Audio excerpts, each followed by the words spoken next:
Students, अब हम बात करते हैं एडमिनिस्ट्रेटिव मैनेजमेंट के बारे में। एडमिनिस्ट्रेटिव मैनेजमेंट किसने एडवोकेट किया था? Henry Fayol. तो फादर कौन है एडमिनिस्ट्रेटिव मैनेजमेंट के? Henry Fayol. एडमिनिस्ट्रेटिव मैनेजमेंट को हम प्रोसेस मैनेजमेंट भी कहते हैं। इसके दो फीचर्स हैं। फर्स्ट क्या है? मैनेजमेंट एक एक्टिविटी है। फिर से सुन लो, मैनेजमेंट एक एक्टिविटी है जो डिफरेंट है बिजनेस एक्टिविटीज़ से। नेक्स्ट क्या है? आपका जो मैनेजमेंट है वो यूनिवर्सल है। क्या है वो? यूनिवर्सल। तो पहले हम दोनों फीचर्स की बात करेंगे। पहला फीचर जो कहता है आपको, क्या कहता है कि जो आपका मैनेजमेंट है वो एक एक्टिविटी है बट वो डिफरेंट है सभी बिजनेस एक्टिविटीज़ से। उसके बारे में हम बात करते हैं। तो इन्होंने क्या बोला, मैनेजमेंट ने डिवाइड किया है बिजनेस एक्टिविटी को 6 पार्ट्स में, और मैनेजमेंट एक्टिविटी आपका इसी का ही एक पार्ट है। 6 एक्टिविटी कौन कौन सी है? Technical, commercial, financial, security, accounting, managerial. देखो 6th हमारा जो आया है वो क्या है? मैनेजरियल एक्टिविटी आया है।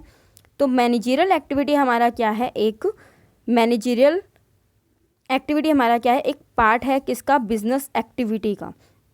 बट ये बिजनेस एक्टिविटी से क्या होता है? डिफरेंट होता है बिल्कुल। नेक्स्ट हमारा क्या होता है? Clarification of second feature. Second feature में क्या कहता है? मैनेजमेंट एक एक्टिविटी है जो इम्प्लीमेंट की जाती है उसी सिमिलर वे से जैसे सभी आपकी ऑर्गेनाइजेशन के अंदर बिजनेस और नॉन बिजनेस एक्टिविटी को इम्प्लीमेंट किया जाता है। मतलब कुछ भी हम यहाँ पर कर रहे हैं वो उसी मैनर से करेंगे जैसे करते हैं ऑर्गेनाइजेशन के अंदर। तो फ्योल ने यहाँ पे 5 फंक्शन बताए हैं और 14 प्रिंसिपल्स बताए हैं मैनेजमेंट के। और ये क्या कहता है? ऑर्गेनाइजेशन जो फॉलो करता है उसका कंफर्म है कि वो सक्सीड करेगा ही करेगा। तो फंक्शन कौन कौन से बताए हैं according to Fayol? First one is planning, organizing, coordinating, commanding, controlling. कौन कौन से बताए हैं? Planning, organizing, coordinating, commanding, controlling. इसको हम क्या बोल सकते हैं? POC का cube. POC cube, planning, organizing, coordinating, commanding, controlling. अब हम बात करते हैं principles of management according to Fayol. Principles ये शायद आपने उसमें भी पढ़े हैं +2 में, बिजनेस की बुक में। कौन कौन सी है? डिवीज़न ऑफ वर्क है, अकॉर्डिंग अथॉरिटी एंड रिस्पॉन्सिबिलिटी है, डिसिप्लिन है, unity of command, unity of direction, priority देनी चाहिए जनरल इंटरेस्ट को ना कि इंडिविजुअल के इंटरेस्ट को, फेयर रेम्युनरेशन देना चाहिए एम्प्लॉयज़ को, इफेक्टिव सेंट्रलाइजेशन हो जिसका इफेक्ट क्या हो? आपके पूरे ऑर्गेनाइजेशन पे पड़ता है, order, equity, stability in tenure of personnel, initiative, scalar chain, esprit de corps. Esprit de corps क्या कहता है कि आपको यहाँ पे वर्ड यूज़ करना है वी। जब भी आप अपने एम्प्लॉय से बात कर रहे हो उनके, तो आप उनसे जब भी बात करो आप यूज़ करोगे वर्ड वी, ना कि आई। वी वर्ड क्या होता है आपका? ज़्यादा मोटिवेटिंग होता है, लेकिन आई वर्ड क्या होता है? डीमोटिवेटिंग होता है। नेक्स्ट क्या कहता है? Evaluation of administrative management. Evaluation में क्या कहता है?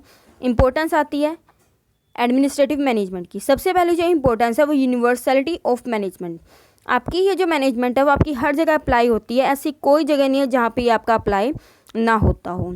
नेक्स्ट, मैनेजमेंट बोर्ड नहीं होते बल्कि उनको क्रिएट किया जाता है।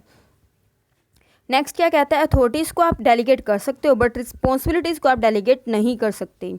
रिस्पॉन्सिबिलिटीज़ को आप कभी भी किसी और पर्सन पर नहीं डाल सकते, उसका आपको रिप्लाई खुद ही करना पड़ेगा। रिस्पॉन्सिबिलिटीज़ आपको खुद को ही क्या करनी पड़ेगी? पूरी करनी पड़ेगी। Next, span of control for a manager should not exceed 6।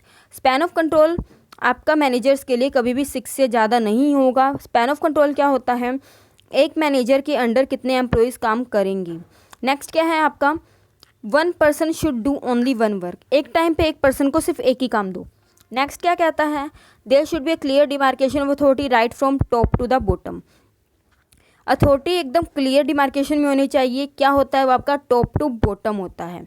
Next, every employee should be informed about the authority and responsibility in writing.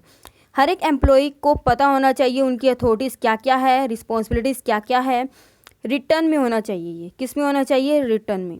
Next हमारा क्या आता है? इसमें क्रिटिसिज्म आता है। क्रिटिसिज्म तो इन्होंने बस वैसे ही बता रखे हैं लेकिन रियल लाइफ में ये अप्लाई नहीं होते। क्रिटिसिज्म में क्या कहता है? फर्स्ट ये क्या कहता है? जो प्रिंसिपल्स है वो हमारे बेस होते हैं लिमिटेड स्टडी पे, बट ये चीज़ गलत है। ये लिमिटेड स्टडी नहीं है, बहुत वाइड स्टडी हुई है इन पर। नेक्स्ट हमारा क्या कहता है? ये जो प्रिंसिपल है वो मैकेनाइज करते हैं ऑर्गेनाइजेशन को, जो गलत है। तो कंक्लूजन में क्या कहता है? यही बात इन्होंने कंक्लूजन में बोली है, जो क्रिटिसिज्म इन्होंने बताए हैं एडमिनिस्ट्रेटिव मैनेजमेंट के अगेंस्ट वो प्रैक्टिकल नहीं हैं। जो प्रिंसिपल्स है जो आपके फ्योल ने दिए थे वो इवन आज भी चलते हैं और जो मैनेजर्स को बहुत गाइड करते हैं। तो ये हमारा किसके बारे में था, सारा एडमिनिस्ट्रेटिव मैनेजमेंट के बारे में, बिल्कुल छोटा सा टॉपिक था। तो आज के लिए इतना, थैंक यू।